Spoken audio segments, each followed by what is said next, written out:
Guys, magandang gabi po. Nandito po ako ngayon po, no. Ipinatawag po tayo ni kaibigan Duende Sioto. Wala masilinyo, sila po yung mag sa atin. Gusto po daw niyang ipaabot sa atin, guys. No, meron pong nakuha po yung kaibigan po natin na Duende ngayon about sa kaguluhan doon sa Lebanon at saka sa Israel.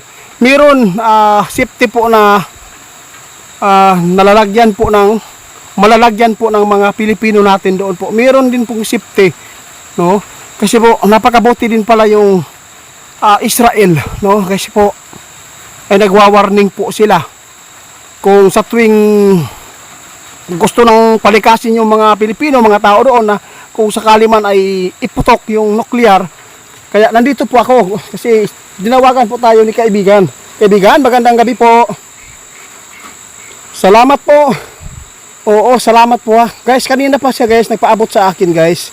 Tungkol po sa, hindi ko na lang po binidyohan kasi sabi po ni kaibigan, yung mga OFW doon, meron po talaga naiipit, no? Yung hindi po nakaalis po doon sa lugar na kung saan po ay hinuhulugan po ng mga misil. Kaya may iba din mga Pilipino doon na safety sila. Kaya nagpapasalamat din po sila sa mga kaibigan po natin.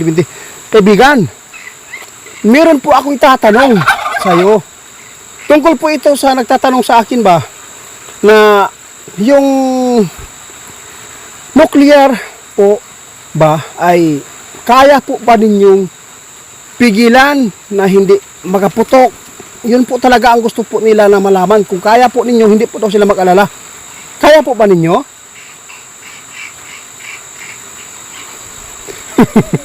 Guys, sabi po ni kaibigan natin na medyo may may pagkakomedyante pala si Sioto ngayon. Guys, sabi po niya, mahirap po daw pigilan, guys, no? Oo, mahirap pigilan po talaga yung nuclear, no? Kasi po napakalaki. Kahit paggamitan po nila ng kapangyarihan, wala po sila magagawa doon. Kasi po, lakas po talaga yung impact, guys, no?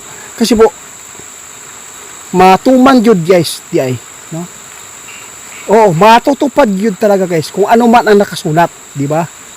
Kaibigan, maraming salamat po kasi hindi po lahat ng bagay, guys, ay kaya po nila pahintuin, di ba?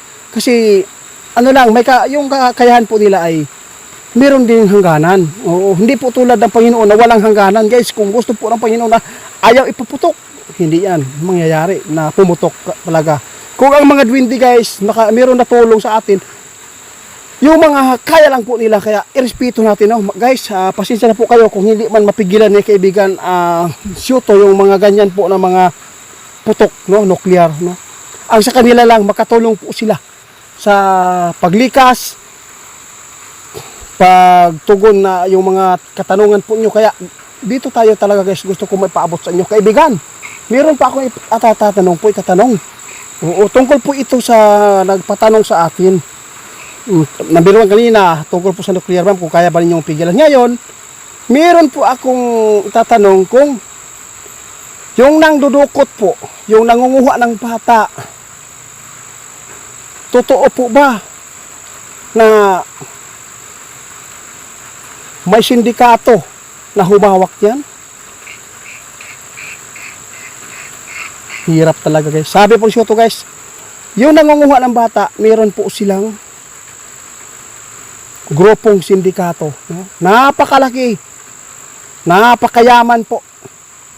Di ba, kaibigan, sinabi po ninyo kanina, yung tatay mo kanina, taga ibang bansa, organs, gawin po nilang hindi maganda, guys, yung bastos, no? Gusto po daw nila, guys, yung mga magaganda na bata, malinis. Yun po ang gusto po ng... Meron ako itatanong, magkano po ba talaga yung bintahan po? Di ba? Sa isang linggo po, ilan po ba ang kanilang mga gustong makuha? Sa isang grupo lang yan. Sabi po ni kaibigan, guys, 2. Sa isang linggo, guys, dapat po makadalawa ka. Kung hindi ka makakuha sa isang linggo ng 2 na bata, kailangan po balikan po ninyo bukas, no? Kuta-kuta po yan. 70,000 or 100 mahigit yung bayad. Kung maganda na bata, malaki-laki po yung bayad, di ba kaibigan? O sinabi po ni Tatay Bo kanina, nakausap po siya ng Upcam. O kaya nandito po ako, gusto ko lang po i-clear po, no? Kasi napakabuti po yung tatay mo. Yung mga turo ni kaibigan Luinyo noon na hindi ko ba narinig ko ngayon kay tatay mo kasi po, ilang taon na po ba yung tatay mo? Oo, matanda guys, mas matanda siya kay kaibigan. Sobrang layo po yung agwat nila. Oo, maraming salamat kaibigan ha sa pagtupad po ninyo sa mga katanungan namin.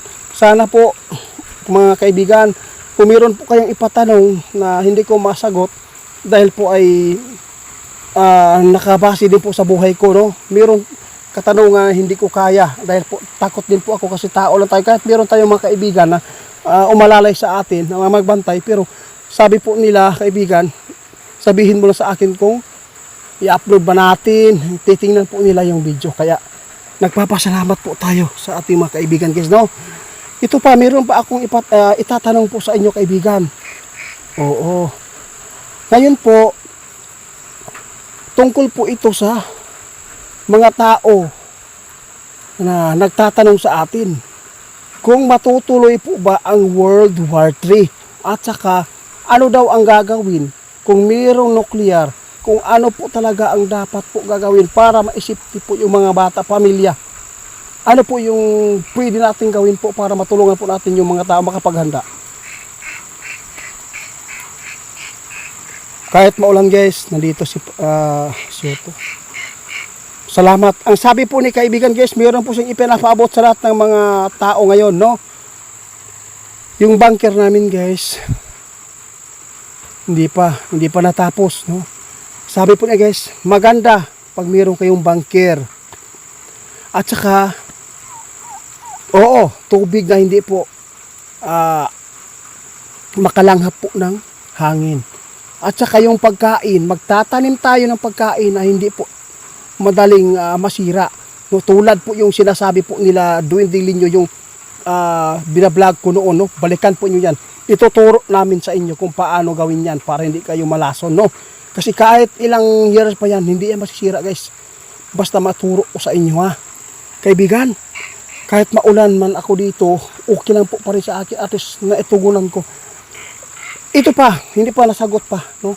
Tungkol po sa lason. Ano po ang gagawin po sa ilong kung mayroong lason? Salamat, guys. Ito ang turo ni kaibigan. Kung mayroong mga lason na iputok na po yung nuclear dito sa atin sa susunod, no? Kung mangyayari man, ha? Hindi ko inasam-asam na pumutok talaga dito sa atin, ha? Ituro lang namin. Kuha kayo ng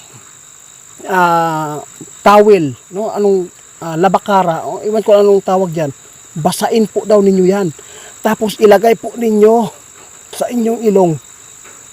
Basa hindi pwede yung ano kaibigan, yung kalabitang uga, yung tuyo, hindi po pwede yan. Kasi pag tuyo guys, makalanghap kayo ng hangin, pero may tubig na mailagay po doon sa labakara o towel na ilagay po sa ilong, hindi yan makapasok yung hangin. Maraming salamat sa iyong turo. Kaya salamat kaibigan ha. O meron pa ako itatanong mamaya ha.